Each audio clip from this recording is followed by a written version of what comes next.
पुण्यातील प्रतिपंढरपूर समजले जाणारे सिंहगड रस्त्यावरील जे विठ्ठलवाडीचं विठ्ठल रुक्मिणी मातेचं जे मंदिर आहे, या मंदिरात आज आषाढी एकादशी निमित्त सकाळपासून भाविकांनी दर्शनासाठी मोठी गर्दी केल्याचं आपल्याला पाहायला मिळतंय।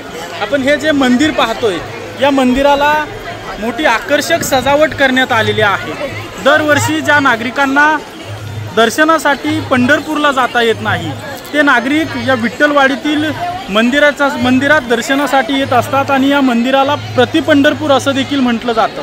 खरं तर हे मंदिर जे आहे ते मुठा नदीच्या तीरावर वसलेलं 350 वर्षापूर्वीचं हे मंदिर आहे आणि आत्ता आपण पाहतोय की आज आषाढी एकादशी निमित्त जवळपास नागरिकांची 1 किलोमीटर रांग दर्शनासाठी लागल्याचं आपल्याला पाहायला मिळतंय आणि दरवर्षी या मंदिराचं लाखो भाविक जे आहेत ते दर्शन घेत असतात आणि आज सकाळपासून देखील हजारो भाविकांनी या मंदिरात दर्शन घेतलेलं आहे आणि आत्ता देखील आपण पाहतोय की दर्शन रांगेत हजारो नागरिक उभे आहेत आणि आपल्या विठू माऊलीचं दर्शन घेण्यासाठी जवळपास तासनतास रांगेत उभं असल्याचं नागरिक आपल्याला पाहायला मिळतं। कॅमेरा पर्सन सुशांतसह अजिंक्य धायगुडे, TV9 मराठी, पुणे।